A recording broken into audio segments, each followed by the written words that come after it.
Hello, everyone. Welcome to today's webinar. We'll get started here in just a couple of seconds. I want to give people a chance to get into the platform, and we'll jump into the conversation here with Sarah in just a few minutes. While we're waiting, while people are getting settled, just a little bit of housekeeping on this. We are recording, and you'll get access to this recording as well as to the slides.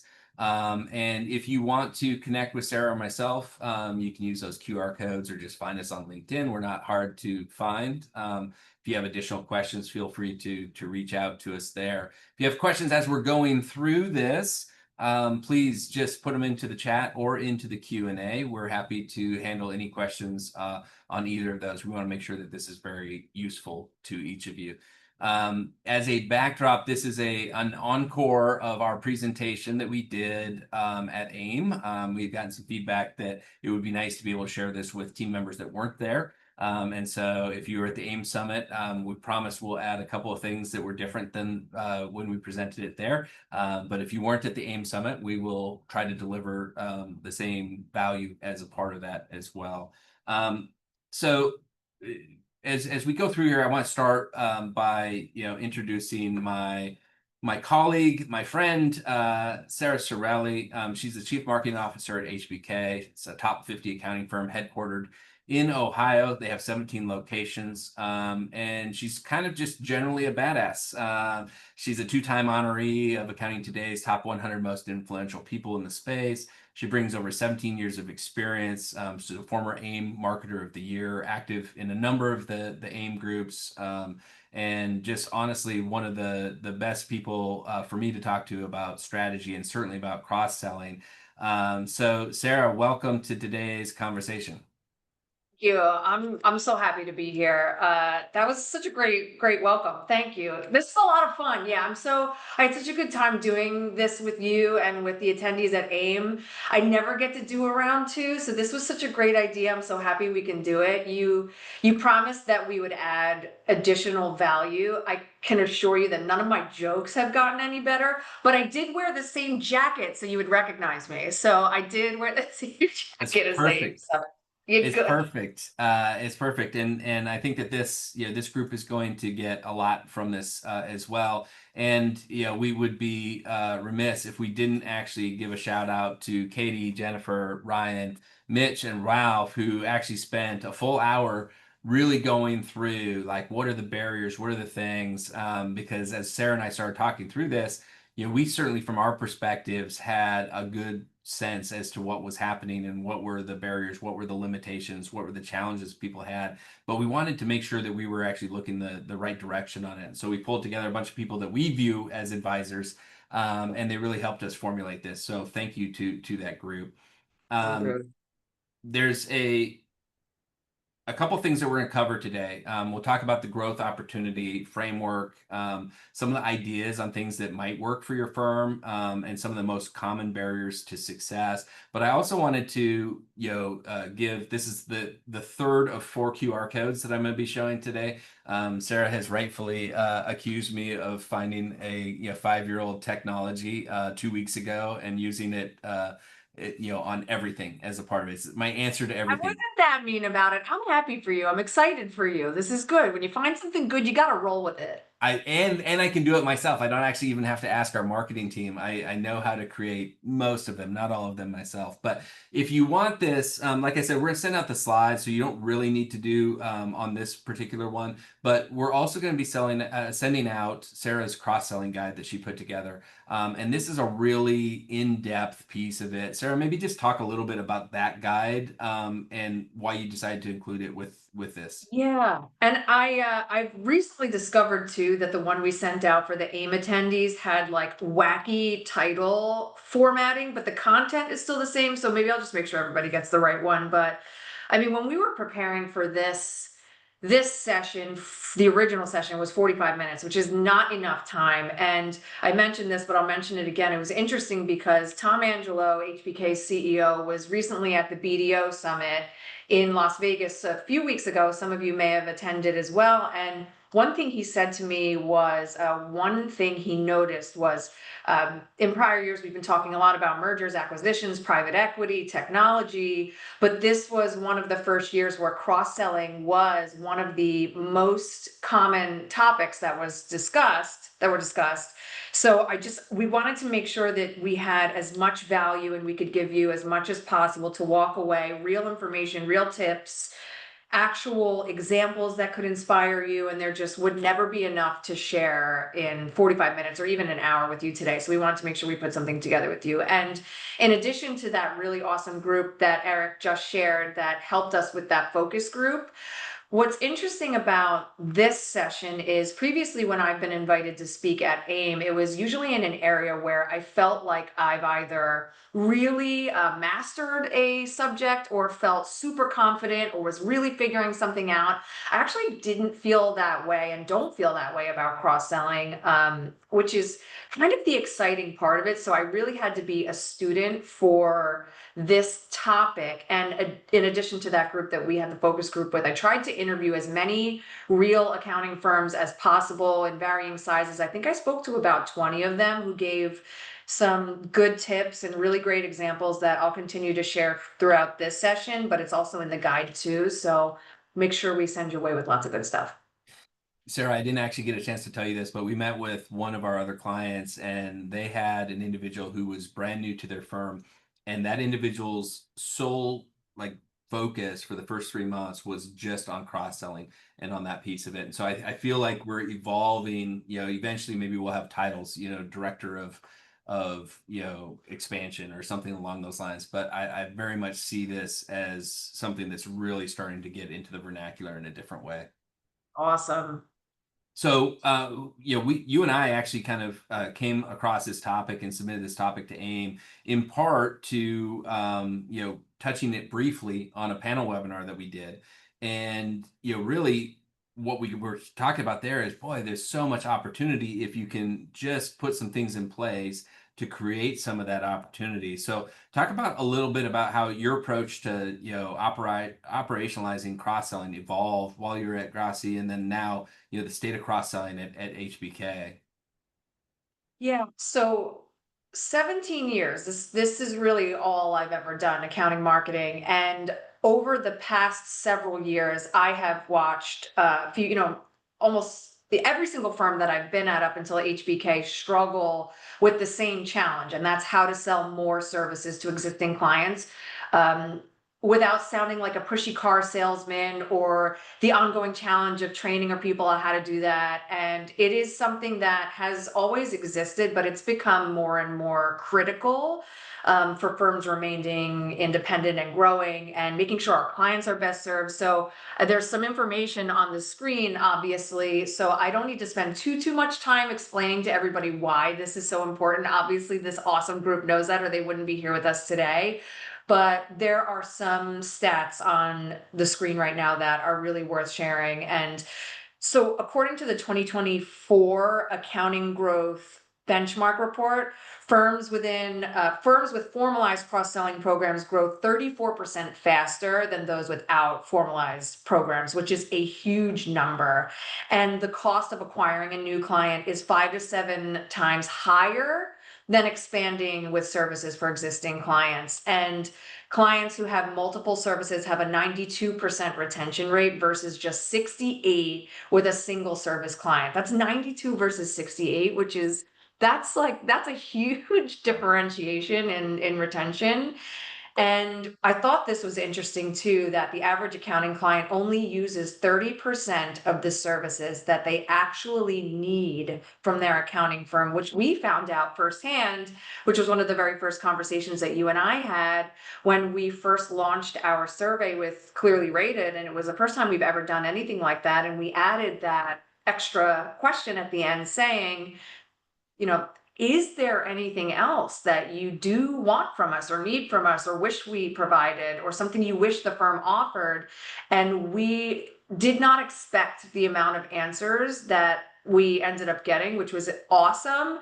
But it was interesting to see how much potential, how much untapped potential there truly was, which was a great validation that cross-selling is important, and also that we probably weren't doing that well with it, which was pretty eye-opening. And then just a couple other things, mid-size accounting firms, which is about 20 to 50 million, that increase their service density by just one additional service, not three, four, five, just one, saw an average revenue growth of about 22%, which within 18 months. So obviously HBK has very specific goals that we are working towards: an organic growth goal, an M&A goal, and also actually an NPS goal. And then additionally, our fourth one, making sure that we're providing a certain number of services for each one of our clients. But that 22% growth is huge.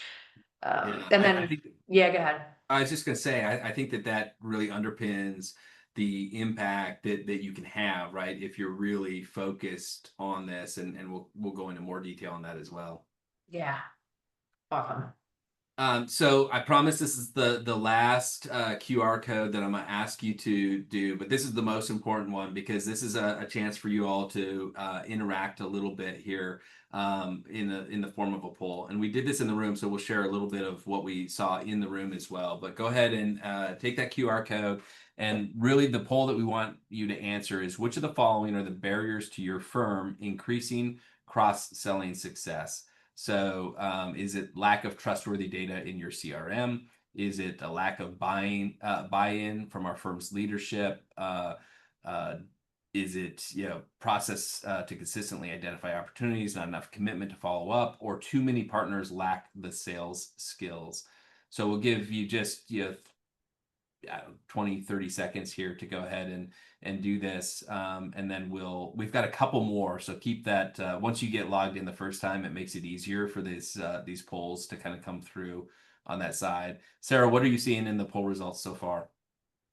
Yeah, so number one has been in the lead, lack process to consistently identify opportunities. I'm a big process girly, so I can relate to that deeply. Too many partners lack sales skills, not enough commitment to follow up from partners. That's been something I've experienced, of course. Lack of trustworthy data in our CRM breaks my heart every day. The ongoing challenge, the forever fight that we fight. Lack of buy-in from our firm's leadership. I'm happy to see that as number five. Yeah. That's probably the hardest one to influence. So I'm happy to see that one down at the bottom.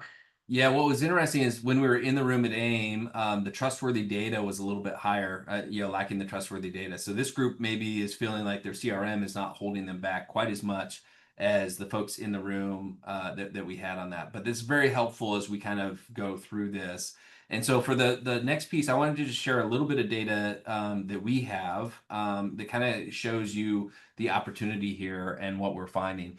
The first thing that I wanted to share was what this data, and this is a shameless ripoff of some research that I really found useful that Google did with Bain Consulting, and they did it in general B2B. And what they found was that there's about 80% had this day one list. And so if you're a firm and you're trying to hire another firm to provide services for you, about 80% of the time they had this day one list, which was a list of firms that they thought could basically solve that problem for them.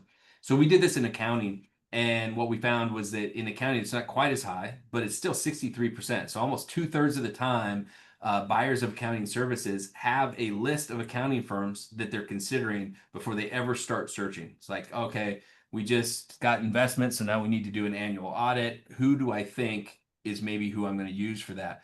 Well, that's important, right? That day one list is impactful. But what's even more important is that 96% of the time they said that if they did have a day one list, that they ended up going with an accounting firm that was already on that day one list, right? So if you're not on the day one list of your current clients, that's a whole different problem, right? But it speaks to the fact that you have this huge advantage on winning the next bit of business from your existing clients because you've already crossed one major hurdle of earning that business the first time as a part of it. So it's a huge opportunity there. And then what we kind of go deeper on that is this impact to specialize. And it's so critical as a part of this. What we see is a lot of firms spend the time on this kind of bottom part of the base of the pyramid. And that is, sharing that they are experts in what they do, sharing that they have the best audit team, sharing that they have the best tax team, best consulting group. And what actually buyers are wanting is, yes, they're wanting to confirm that piece of it. But then the second thing that they're trying to understand is, do you really know me? And that means, do you really know my industry? Do you really know my unique set of challenges? Maybe my size plays into that. Everybody defines it a little bit differently, but what they want to really know is, do you really know me? And that generally means, do you know my industry? And so I just encourage you to spend time not only sort of thinking about your story here and how you tell it, but also seeing that when you're in this spot, if you can really build these niche opportunities, you have this huge advantage over everybody else, because there's this concept that I kind of think about, Sarah, is like value above billable. Mhm. And if I choose to do have a firm do the audit, and they're great at doing audits, there's value, and I'm paying for all that value. But if I choose a firm to do the audit that specializes and does a lot with software firms that are private equity backed, which we are, then they should be able to add all sorts of value beyond that billable time. And so they should have an advantage, right? And so make sure that you're telling that story. And then the last piece of it is, okay, I believe that you're expert in what you do. I believe that you're an expert in my space or with firms like me.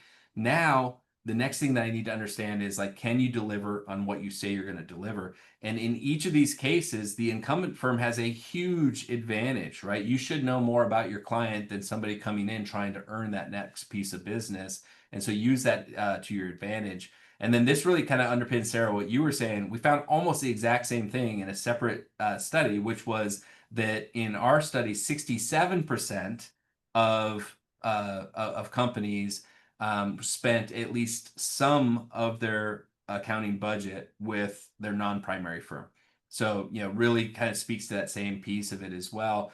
If they're promoters, right, if they're happy with the service and they feel really well taken care of, they are about 4 times as likely to expect to see a significant increase with their primary partner there as well. So there's a lot of, opportunity, and some of the data that kind of underpins that opportunity. It's pretty huge, but you really kind of helped craft how we should think about this. What's the framework that we should use? And we kind of came up with these 4 levels of the playbook. Can you talk a little bit about that, Sarah? Yeah, there are obviously so many additional pieces that you're not seeing here in this framework, but if you had to start in 4 areas, it would be these 4 areas, right? So how do you establish a culture that believes in cross-selling and understands what it is and why it's important? Culture can influence just about anything. So first and foremost, education around what cross-selling is and why it's so important. You I'm laughing to myself too, listening to you and everything that you just shared. I remember specific to value. I like that you spoke quite a bit about value versus billable.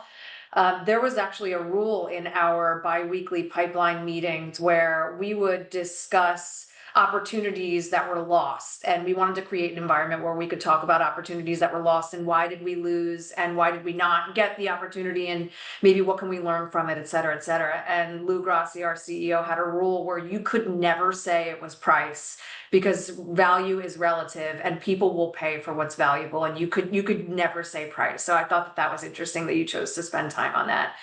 And then obviously how the incumbent firm has such an advantage, and the running joke still is you're more likely to get a divorce than you are to switch your accounting firm. So an accounting firm has the trust and the advantage and the opportunity to sell additional services that would keep that client from having to go outside. Is just a no-brainer. I had to say that. But yeah, so coming back here, so how do you make him care? How do you make him understand cross-selling and why it's so valuable? All of what we've been discussing up until this point today. How do you, okay, so we get it. We understand it's important, but how do we identify the cross-selling opportunities? How do we even know where to look or how to know about, or where is this information and how do we identify those opportunities? And then, watching those challenges in the poll that we just saw together, okay, we have the opportunities, but now how do we teach and train our professionals to sell who got into accounting because they don't want to do that and it doesn't feel right? So how do we get them on board and make it as easy as possible for them to take advantage of the opportunities that we bring forward? And then just much like anything else, any other really critical program. How are we tracking results? How are we celebrating wins? How do we take the data that we have, make strategic adjustments, continue to refine and repeat and repeat and repeat? So if we can figure out these 4 areas of cross-selling, it's going to happen. It's not so Yeah. scary. Yeah, exactly. And you can kind of take this big nebulous thing that we're trying to move, and you can make progress in each of these 4 areas and really see results in any one of the 4. But really, I think what we're saying is that the firms that are doing this really, really well, they are finding success in each of these 4, areas, right? If you leave one of these areas off, you may find short-term success, but it's not going to be repeatable. It's not going to be predictable. And those are 2 of the things almost as valuable as the growth itself, is making it repeatable and predictable. So let's talk about making the firm really care. We did this analysis for a top 20 accounting firm, and what we found was very similar to what we've found the other couple times that we've done this, which is that if you look at any year, and in this case we looked at 2024 and 2023 data, if you look at any year, the growth is primarily coming from new revenue from existing accounts, new projects, new opportunities, and new practice areas and services being delivered, about 5x, and I've never found it to be less than 4x.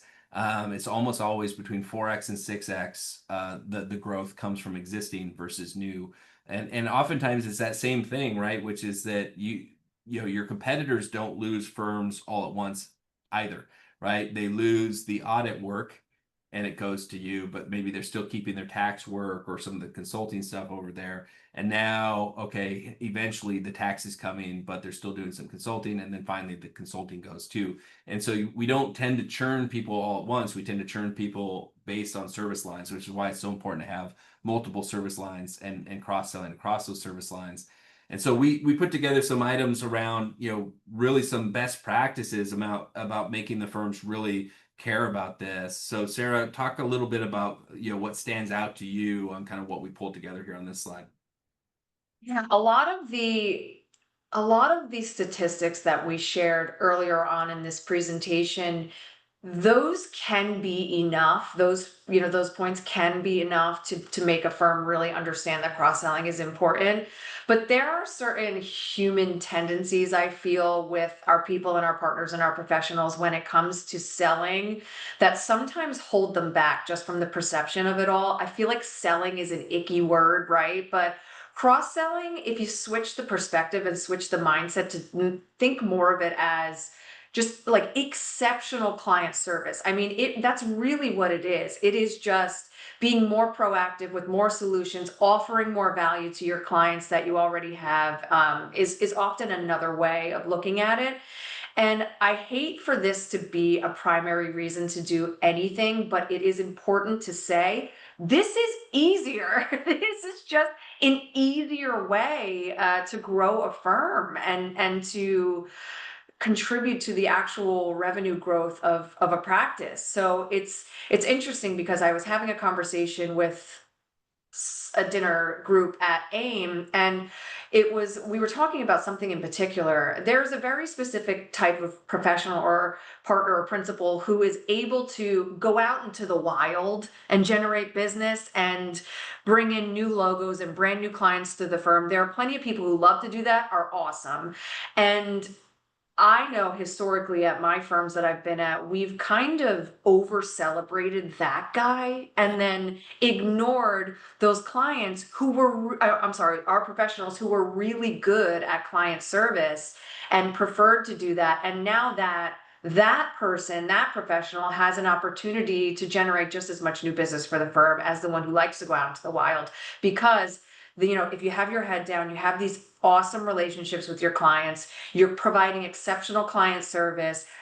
We call them a land and expand professional. So you have a client and you provide service and you bring in opportunities for additional services for that one client, and it's a land and expand. And that person now is just as important as the one who can go out and bring in new logos. So it's finding ways to connect the dots and making it just the education of how effective it is and easy it can be and how natural it can be and how it's inclusive of so many more of our people now, is just, there's so many ways to get the point home. Yeah, the part of this that I really took away in our conversations and with the panel at the start was this concept to make it easy to do and hard to ignore. Yes. Because the reality is that for a lot of our professionals, they are not as comfortable generating new opportunities as they are talking about what they're passionate about, talking about their craft. And so we have to allow, we have to make it really easy for them to do some of the things that create those opportunities. And we'll talk more about how we identify those legitimate opportunities in a minute, but we have to do that piece of it. And then we have to make it really hard for them to ignore that, right? And that's, I think, where we create some recognition and some leaderboarding and things along those lines. But I just wanted to underpin one piece, which is this concept of the best defense is a good offense. And I'll give an example of this. We had a really solid relationship with our primary accounting firm for uh, 12 to 15 years. And then we went through the process of getting some expansion capital from private equity. And in doing so, our needs changed, but we had a very transactional relationship. Even though it was very good, we had a very transactional relationship. They never sort of stayed close to see that change as it was happening, and it made them vulnerable. And ultimately, when we needed an audit, when we needed some M&A guidance, we ended up going with a recommendation from somebody else, largely because our incumbent firm just had really not shown up, and it was easier to follow the path of some referrals than it was to try to figure out who to talk to at the existing firm and things along those lines. And ultimately now we are with the firm that helped us through the M&A side of it, because they were adding a lot of value through a very strategic part in a way that really the tax practice couldn't if they were not close enough to that. So you do have to make sure that you're seeing this not only as expansion, but as the avoidance of contraction. Is that kind of your take as well? It is. It has become obviously so competitive, and the number of services that firms are providing now, it's so high. And to your point, it can't be ignored. And to remain competitive now, there really is no alternative. Yeah. Yeah, I think you have to be really good at understanding the breadth of the business needs enough to bring in the experts in that kind of key point. So let's talk a little bit about identifying some of those opportunities. We did one of the things with your permission, I went back to your recent surveys. You had 200 opportunities in one, 100 opportunities that came out of the other one. So roughly 22 to 25% of the clients that you surveyed said, yes, I want to talk about this additional service that we're not currently utilizing you all for. So can you talk a little bit about how you've used the information from surveys and then recognizing again that that's just one point of how you sort of surface these opportunities? Yeah, that was awesome.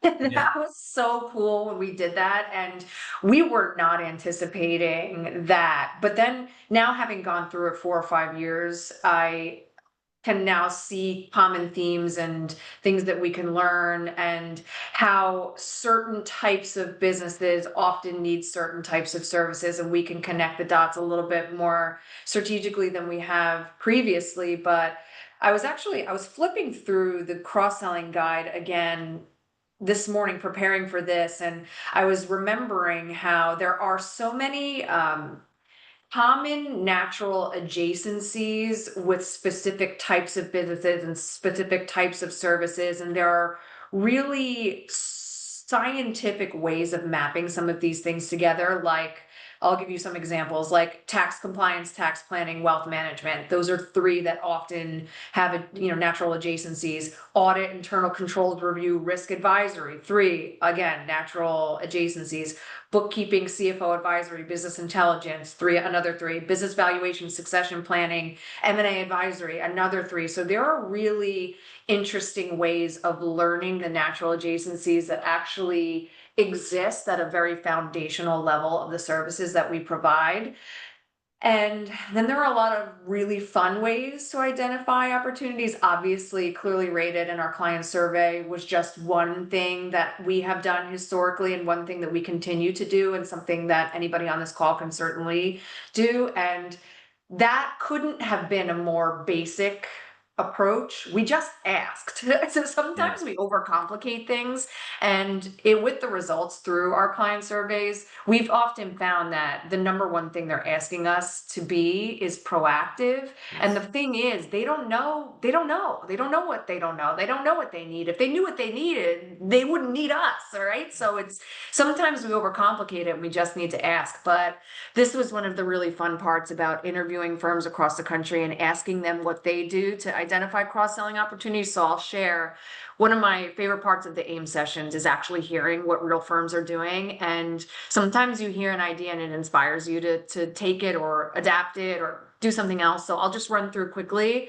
some of the things that I heard. And of course, we'll share them all with everybody afterwards in the guide and through other ways. So I spoke to a firm who talks quite a bit about how In-N-Out Burger has a secret menu that loyal customers love, and all of our firms have services that are similar and that clients don't know about. So they look at it as their job is to make that secret menu visible, and they do everything possible to make sure that those natural adjacencies and services that go together are packaged together and are obvious to the clients. I spoke to a firm who focuses on like data detective work. So they had a time and billing system where they were able to flag specific trigger phrases in client communication. So if a client mentioned something like expanding into California or succession concerns, the CRM automatically would alert those relevant service teams, which is a pretty sophisticated way of using all of those platforms, which is awesome. I actually think some of the HBK digital crew is on this call right now, and I think they could do it too. I think with a little bit of time, we do something like that. But I spoke to a firm, and I have experienced several instances like this where like a partner overheard a client complaining about an IT spend, right, during one of their routine meetings. And they were able to turn that into an $80,000 technology consulting engagement simply because they knew just enough to hear the trigger phrase and knew to bring in the appropriate person who could understand more deeply.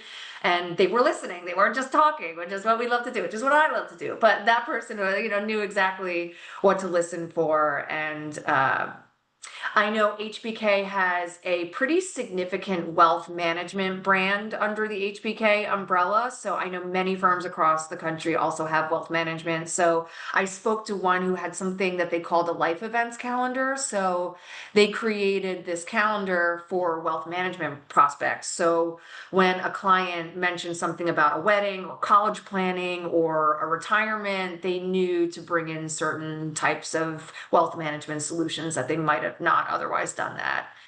Similar, a last one I'll share, industry trigger points. So they get super smart. And again, to your point, Eric, earlier, how do you really know your client and you know them through their industries and you get really super smart about specific industries? And many of these cross-selling opportunities are specific to industries. So like for a construction client, I spoke to a firm who mapped specific revenue thresholds that would typically trigger certain accounting needs, flagging, whatever it is that were, showing like, if I had the exact example, but yeah, so just by revenue specific to construction, to manufacturing, whatever it might be, which was awesome. But they're just, I spoke to this is the last one, and then we'll move on. This one was good too. And this is something that we did at Grassi and something we're working on at HBK, the concept of a key client program. So really taking a look at your top 100 clients, however you decide your top 100 clients are, and doing a service gap analysis and even comparing them to their competitors in their space and showing companies similar to theirs and the types of services that they were getting and why it's so valuable. And that competitive angle can sometimes motivate more action than a general recommendation. People always concerned about what their competitors are doing, of course. Yeah, exactly. And we've got a chance for kind of another poll, right? Which of the following does your firm do? You can identify more than one of these, asking about unmet needs in a client survey, client reviews, interviews, utilizing tools to mine existing, or none of these. So we'll allow people to go ahead and fill these in as well. While we're doing that, one of the questions that actually came into the Q&A tab, and just as a reminder to the group, you can put questions into Q&A or into the chat, either one. But a question that came in is, what are the most effective ways to get partners engaged in unearthing these in their conversations? So I'm assuming, Sarah, that what they mean by that is, what are, how do you get more of that example that you gave where they triggered, oh, they're complaining about spend on IT. I can help with that by bringing in our partner as consulting. As much education as possible. So there are, and we'll talk a little bit about this in breaking down internal silos and in internal training and some other things that we can be doing, but it almost always comes down to education and exposure. So for example, we recently had the head of our HR strategic business advisory group do a really simple 30-45 minute educational session that did not focus on, this is what HBK HR business advisory services we provide, these are all the technical things in these areas, and this is what it's specifically focused on, these are the things to listen for, these are the triggers.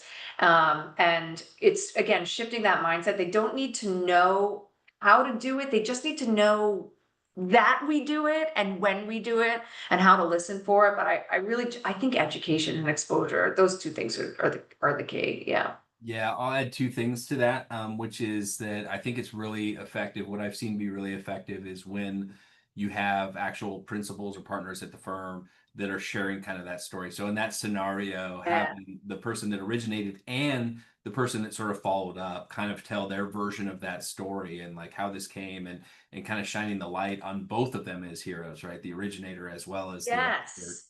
And And then that's the why other, oh, go ahead. I'm so annoying. Keep going. No, go ahead.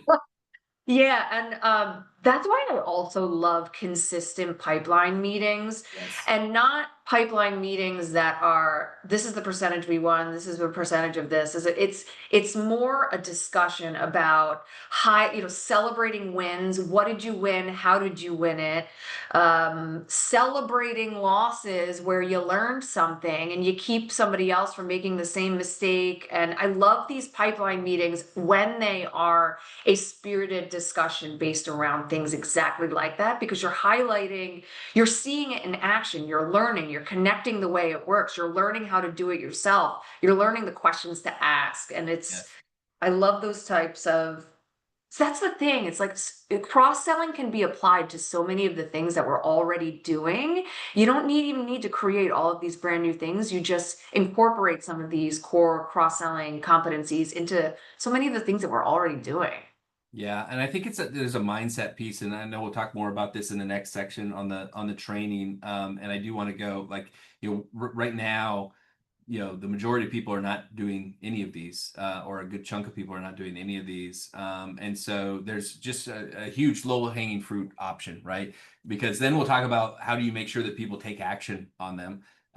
Because if you're going to do that, you want to make sure that people take action on them. But some of the best practices that we had here, and Sarah, I'll give you a chance to kind of respond to this. The last thing that I wanted to put on the question that came in was, I think it's critical that we change the mindset. So much of the mindset, and Sarah, you said this early on, is like, oh man, I do not want to be a pushy salesperson.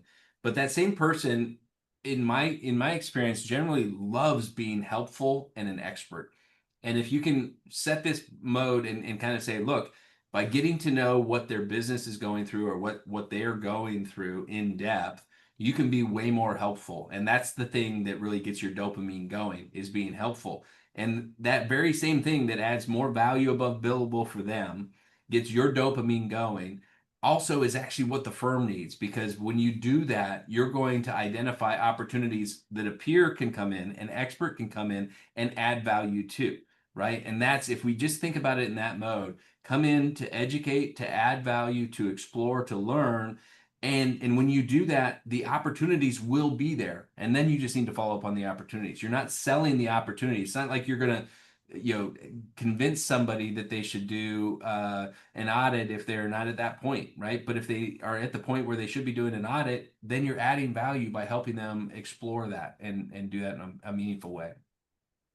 Yeah, it's I love that we're able to look at cross-selling like that and identifying legitimate cross-sell opportunities. I love that shift in perspective. I don't want to speak for everyone else that's attending this session, other accounting marketers, but I've certainly created elaborate selling campaigns that have died in a partner's mailbox, right? Or Yeah, you hit them with it and you get a that's interesting, which we all know is code for yeah, I'm never doing that, which is right. like, and you don't experience that so much with these, thinking about it this way, which is way more fun and way more effective for everyone involved. You're so right. Yeah. Yeah, I think if you can schedule that and get them moving, that takes away some of that concern. So I wanted, again, this is a takeaway for the audience on here, but anything on this slide that really kind of summarizes this group that you want to make sure that they take away. Yeah, I mean, I love the first bullet that you listed there, share the impact of your programs. Yeah. I'm a big fan. Again, I'm a know your strengths girly. I am a big fan of celebrating positive things. And rather than just begging and trying to force people into doing things that they don't love to do or don't want to do, it's just never quite as effective as the communication and celebrating something awesome, which generally tends to build momentum and get others on board. So I'm always a fan of finding interesting ways to celebrate wins or ring the bell. You do it in pipeline meetings, you do it in your newsletter, your internal newsletters, you add it to your pipeline, we said pipeline, but you add it to your firm-wide meetings, you individual offices do it, you award people, figure it out. Like I love that. I think that's such an important piece.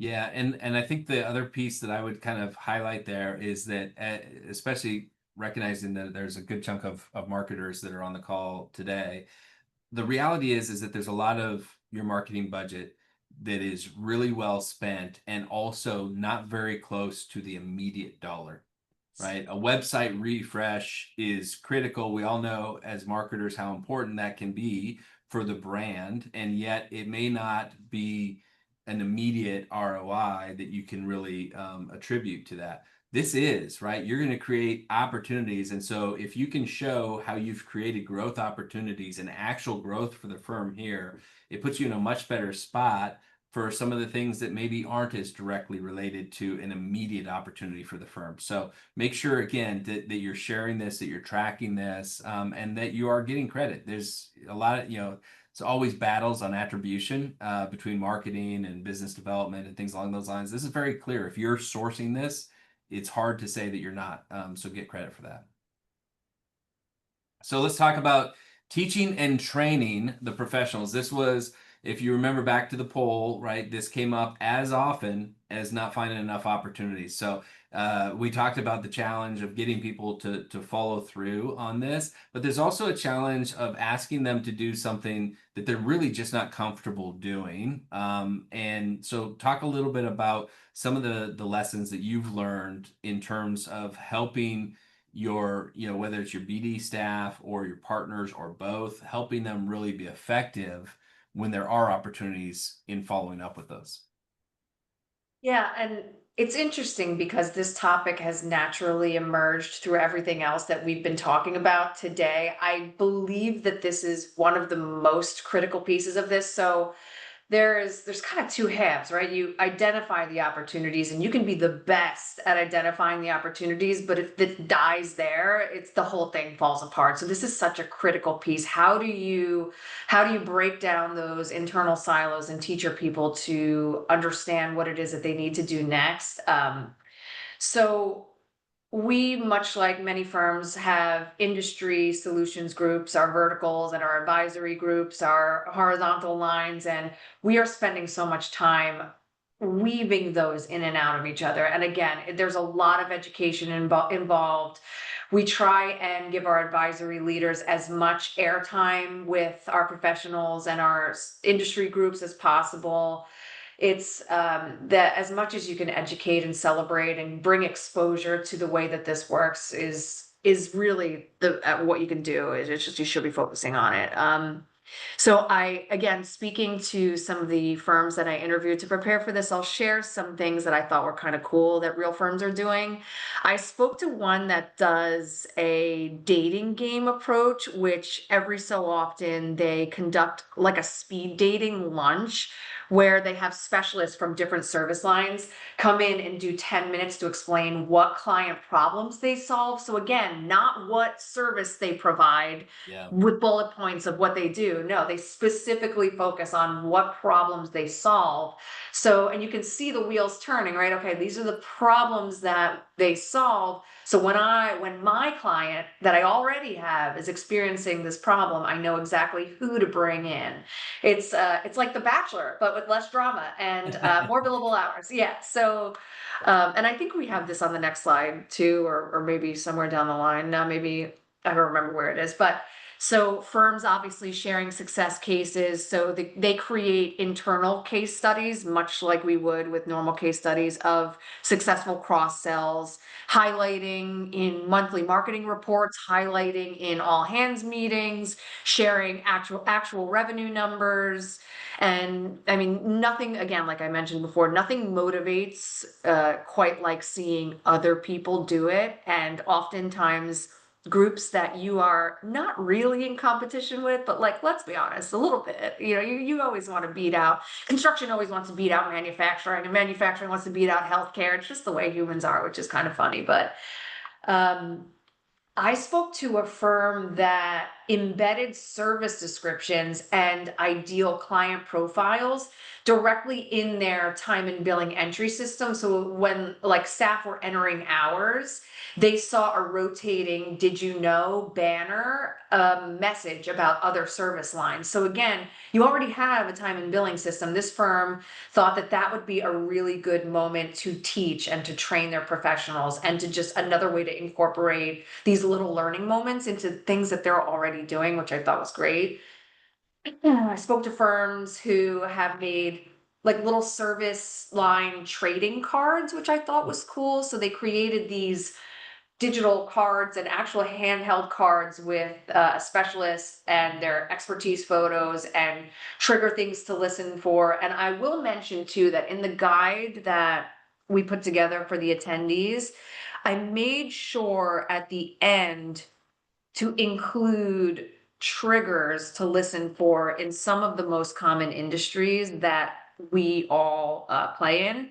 So I tried my best to give some of these common industries and triggers, and hopefully you could share that with your partners and help train and Yeah. help educate them. Yeah. So we have another question in the Q&A tab. If somebody has not done any sales related training, what are some high impact training programs that you would suggest? While you're thinking about that, what I will say on this is I think actually just the helping people understand that if you're not cross-selling or you're not engaging in some way on this, you're actually doing a disservice to the clients that you serve. Like you have to get into what I have found that CPAs and partners care the most about is taking care of their clients. And so let's use that and draw the parallel and make them understand that to take care of your clients, it means that you know them well enough and that you are bringing to bear all of the firm's service lines that could help them and move on that side of it. Sarah, how would you answer that question? Yeah. So I think firms are really good. Many of them that I've spoken to are really good at key business development competency training. I don't think that's enough anymore. So now I think it would be an extreme benefit to a firm to do a cross-selling specific training for people. And in that, the best thing that somebody can learn is what services the firm they work for actually provides. I mean, there's like nothing worse than somebody who works for a firm who has no idea what that firm can do. That's just a lot of missed opportunity. And again, I would build something like that in a way where you have your advisory leaders come in, and it is less about the technical aspect of the service that we provide and more about listening and spotting opportunities to bring in that advisory team to do, to provide that solution. So at least just learning enough to know a situation that would warrant bringing in somebody else for an opportunity. So just learning enough about the services that your firm provides and learning enough about the triggers to listen for where there might be an opportunity to provide additional solutions. So I think firms have become pretty good at that, like general business development training, but I think specific cross selling training about triggers and learning the firm services and who in the firm is responsible for what. And even like I've seen when I spoke to a firm, Eric, that offered a really cool training program about cross department shadowing. So they were actually having like tax professionals spend a half day quarterly with advisory teams to better learn what they do, which I thought was so awesome. Really showing a commitment to cross selling. Well, and I think one of the barriers sometimes on cross-selling too is that, look, I know that I've got this great relationship with my client, Sarah, and I don't necessarily want to risk that because I think that the advisory team is really good, but I don't like, are they going to add the same kind of value, take care of this client the same way that I take care of this client, which is really wrong-minded, right? But it's a natural thing. And if you're spending some time seeing the value that these other teams are creating, it's going to give you real conviction when you say like, oh man, our advisory team is really, really good. I should have Joe talk to you a little bit about some of the things that they're seeing in the space. And, that's a nice way to kind of go at that as well. So the last piece, and then we'll have time for one or two additional questions here, is sort of tracking the results and celebrating. And so we talk about this, how important it is in the CRM to be able to do that and sort of bringing it to the front of the firm. What would you kind of add, or what are kind of your takeaways, Sarah, in this environment?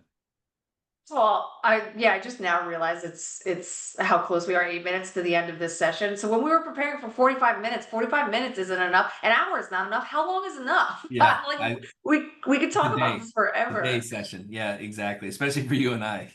Yeah, hysterical. Anyway, okay, so tracking results. I mean, yeah, this is the part that's like kind of like, we gotta do this, but yeah, we gotta do this. How can we know if something's working if we're not tracking it and adjusting it? And this is one of those things which is kind of cool because over the 17 years that I've done this, I watch how everything evolves, and this, as long as you measure what you're doing, what gets measured gets managed, and you become stronger and better at it. So this is one of just a critical piece of it all, but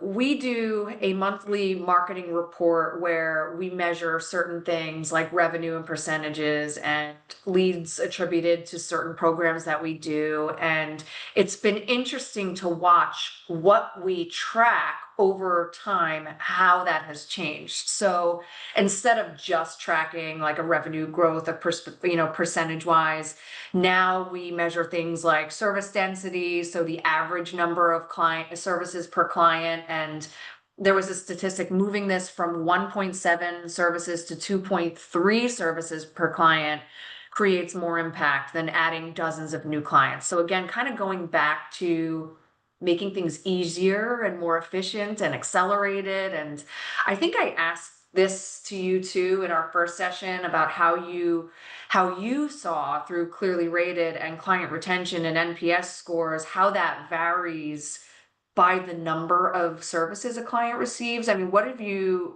seen? What have you seen in those types of results and tracking and Yeah, in general, what you shared at the start is very consistent to what we've seen over the years, not just in accounting, but in other professional services as well, which is the more holistic, and it's twofold, right? The more holistic you are servicing a client, the harder it is for them to leave, right? There's just more people involved, more pulling out to go to a different accounting firm. So that's the first thing. And then the second thing is that inherently the satisfaction scores tend to be higher, because they can point to, dozens of things. Maybe there's three things that I can point to that were real ROI, working with the corporate tax team, and there was three things with the M&A team, and there was two things with the advisory team, and the collective there is going to trump anybody who only has that experience with one of those. And so I think that really does dovetail with that.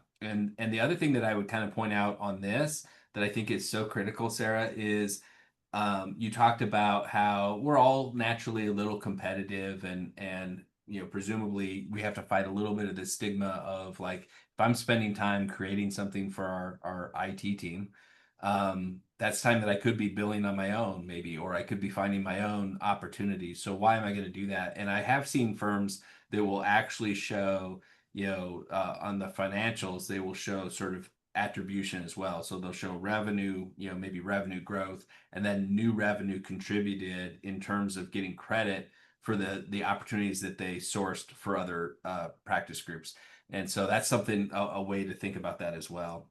Yeah, there are some, and obviously we're running out of time. There are some tools and templates too in the guide, and some specific things that you might want to consider measuring and taking a look at. So hopefully that's helpful now that we are speeding it up at the end of today. So Yeah. hopefully, So yeah. while we're doing this, I wanted to allow people to kind of you could put in multiple responses on this, but go ahead and put in some of the things that you're doing differently to generate more cross-selling in 2025 and beyond. Maybe things that you already had planned, or things that you're going to take away from this discussion. And while they're doing that, Sarah, why don't you kind of speak a little bit about kind of your three takeaways that you would have from this? I'll share mine as well.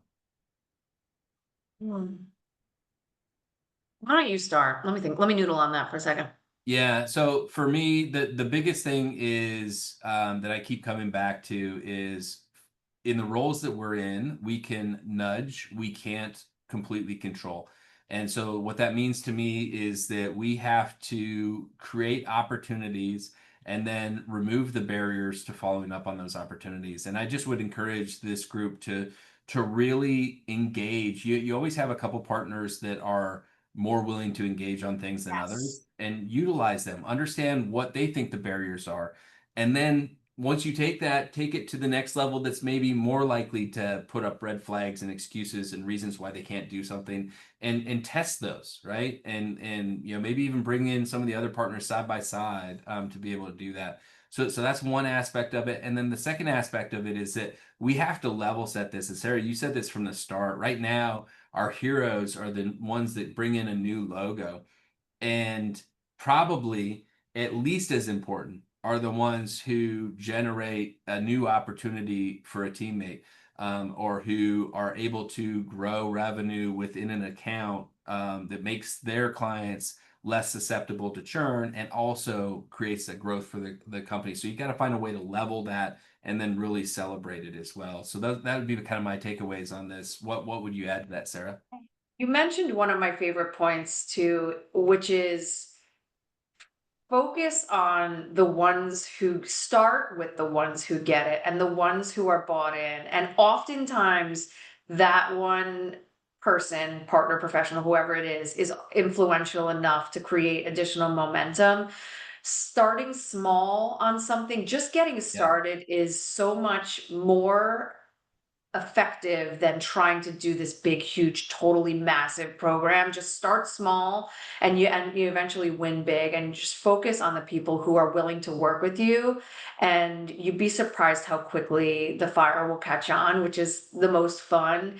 And that's the best, when you make a believer out of somebody who didn't originally buy into it. And we're like, "Ah, told you listen to me next time," which is like the best moment, especially for an accounting marketer. Actually, I loved the session that was before us in AIM, the one guy who was like, "Trust me, like it's them, it's not you, it's Yeah. it's them." Which is just, I want to get a shirt. It's them, not you. But yeah, that's So such a true. great point. Yeah, so true. And I think that celebrating those wins early is so critical. Just a couple questions that are actually in here. When can we find the guide? That will be sent to you. So we'll send you a link to that following up to this. And with that, I do want to be cognizant of time. So if Yeah. we do not get to your questions, please do make sure to reach out to us directly. We're happy to engage. We're still learning, right, Sarah? That you said that early on. Like neither of Yeah. us are experts in this so much as we are passionate about the opportunity. So if you have an idea, something that's worked, drop it to us. If you have a barrier that you're trying to get around, drop it to us. Maybe we've seen somebody else get around it, or maybe we've gotten around it ourselves. And also, I'm going to send you a new guide, Eric, the one that Okay. has proper formatting. And then I'll add in. So, part of the research that we did for the original session, and I'll make it super, super quick, was there are so many partners who are also focused on cross selling. Obviously, ClearlyRated fits so seamlessly into cross selling, but there are AI tools. Yeah. So, they're flip to the other one. So this is certainly not a comprehensive list, but this alone should show you how important cross-selling is. All of these vendors are specifically focused on contributing to a cross-selling strategy. These are some of my favorites, but certainly not comprehensive. So I wanted to make sure that everybody gets that too. So I'm going to plug that into the guide. It's not in there right now. Yeah, perfect. And you'll get these slides as well. So in the next couple of days, expect to get both of those from us, and we'll follow up in that manner. But with that, I just wanted to say, Sarah, thank you. It Thank was you. really your sort of passion and drive that got us on this conversation. And thank you everybody for attending the webinar as well. We hope you found it valuable. And good luck. Share your results, and as a group, we'll continue to get better at this. Absolutely. See you Take care, later. everyone. Bye-bye. Bye.